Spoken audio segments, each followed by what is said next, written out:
Come and join me on today's adventure. Look at this guy, he just runs straight down the hill. Welcome everybody. So at the bottom of this valley here is where I prospect. So the road is just right behind me here. Welcome to the video today, everybody. We're going to do something really cool. I'm going to go to a special area down there. I think the old timers might have left us some gold there. So I'll show you a little bit of the trip down anyways on my way down to the bottoms, just so you can see kind of the effort that goes into getting down this hill.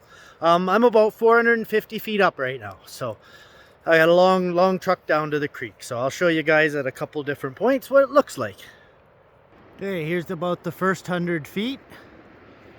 And a lot more to go. You can see the water of the lower part of the creek down there, you can see.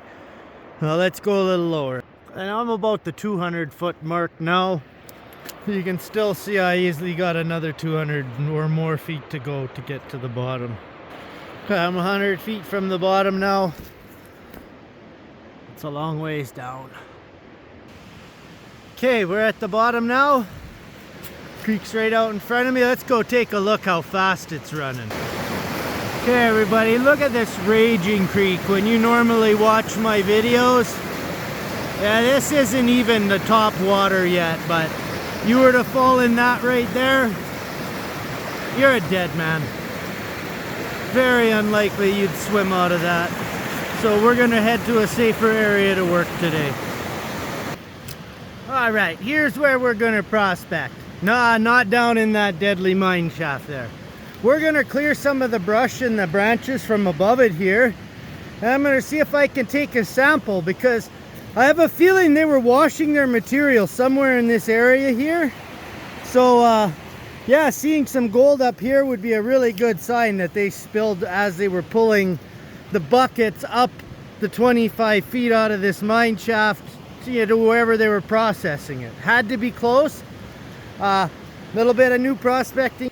I hope you enjoy. We're upland right now. The creek is really dangerous right now. I don't even want to be close enough to accidentally slip into it. So yeah, we're staying up here where it's safe, and we're gonna see if the old timers left us any gold around here. So I'm gonna clean all this brush up and we'll come back after. And there's my big guy. Wanna say hello? Yeah. Hi guys. Okay, I got the forest floor opened up and I got a bucket of material I got ready already. So let's go over and I'll show you. It takes a lot of work to get through the forest floor because there's a lot of roots and rocks mixed in with it and everything. So you got to kind of chop your way through. So yeah, let's go have a quick look, all right? Okay, so there's the big pump for the mine shaft. The mine shaft's right here. I've opened the forest floor and I've gone down 2 feet already.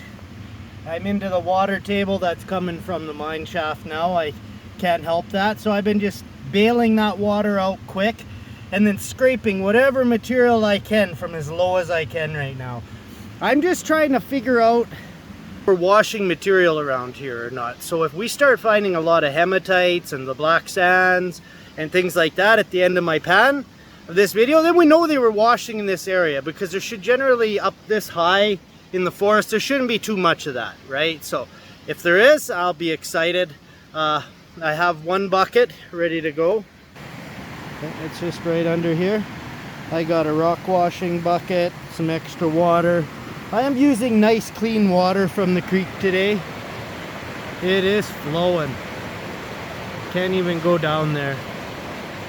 Okay, some piece of history for you guys here. Here's a pulley.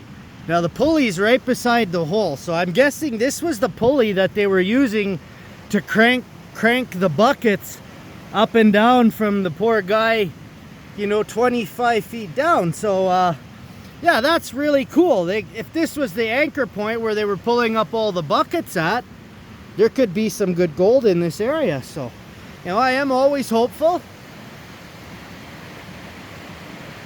Just a beautiful day in the forest. Again, everybody, you know, if I impressed you by the end of the video, or maybe I already have, that like and sub, I really appreciate it, everybody. I'm doing my videos every couple weeks now. I'm gonna put them out as often as I can. You know, hopefully I go big on YouTube someday, but you know, that's not the big idea about things. The idea is to have fun in the forest, teach people, you know, how to prospect, some history, you know, a lot of lessons. That's all I look for at the end of the day. Okay, everybody? Okay, you see how I kind of dug out at the top good, and then I stared my way down. That's so I can stand down in this area here while I'm gathering the material from there. So if you're digging a bigger hole inland, stare your way down so that you're not bending over and hurting your back so much.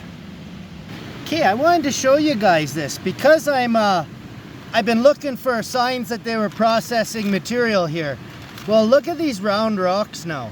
Now these are rounded because they've been pressurized, run through ancient rivers. So that means these rocks probably came off the bedrock originally. So that means that they were in fact washing material here. So you know, a lot of people don't know that the old timers were a little sloppy with their methods of gathering, and you know, they were in such a hurry to get as much as they could as fast as they could. They spilled a lot.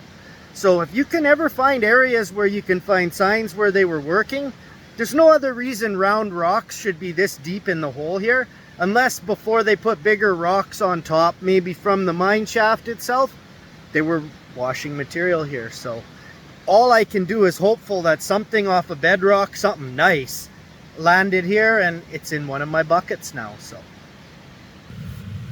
here's the bottom of the hole when it's empty. If there is gold in this sample, then I have this entire area I'm sitting on and around this hole. Oh, I hope there's some gold here, everybody. Okay, so this is my sample. It's a half a bucket, but I've been kind of swishing it around with like clean water lots, and I spilled out a lot of the garbage material that I didn't need. So this is actually a lot of material in this bucket. It's very heavy for a half bucket. So this is what we're going to take down to the creek and see if we can pan this up, see what we got. But yeah, this is the hole for today. So what I'm going to do, if I don't do another video here, is I'll cover this hole up with some branches, big logs across it, and then I can come back to it again in another week or two.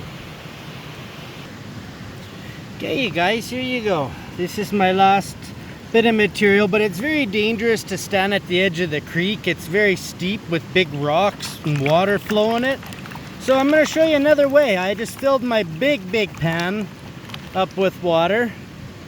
I'm just going to use it to do my final little pan. Now this is just a little 10-inch pan that I used for my final sample here. This, after I cleared the mud away, is probably close to 2 buckets of material, give or take. It's hard to tell when it's so muddy like that, because by the time you're done cleaning it, your shovel full becomes a lot. Okay, so let's look at what we got here. They're hematite, they're that little guy. There's garnets here.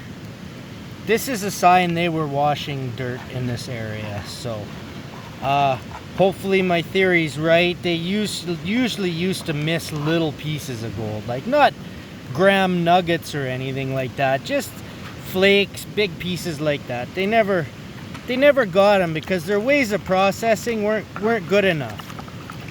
So yeah, you can just fill your big pan up, and then you don't have to go to the creek. Look at that.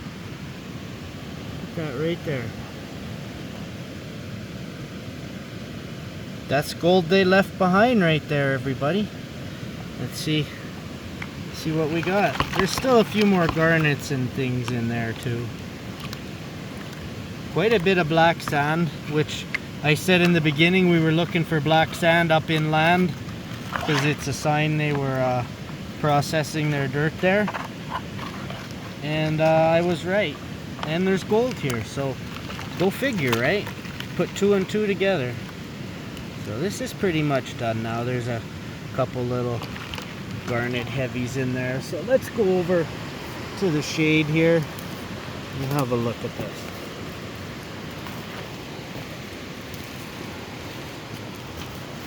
Pretty cool. This was one of the buckets they were using to haul material out of there with.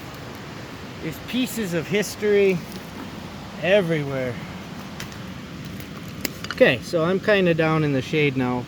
Let's see what we got. They missed a whole bunch. Look at that beautiful gold. Look at the bigger pieces there. Those are right off of bedrock. Look how shiny they are. Look how shiny those are. That's fucking awesome. Okay, so all right, everybody. I am super pumped. This, like I said, in the old days they were pretty sloppy with their processing, but look at how much gold they dropped in 2 buckets. I think I found my new place to hang around for part of the summer here, because yeah, this whole area around this hole has probably got good gold around it. So, you know, I hope you guys enjoyed. Me and Bear love making the videos. You know, that like and sub. I hope I impressed you. If not, we'll see you again in a couple of weeks. And maybe I find a bigger sample or maybe a nugget off of bedrock. You never know. Till then, stay safe. I miss you a lot. Bye, guys.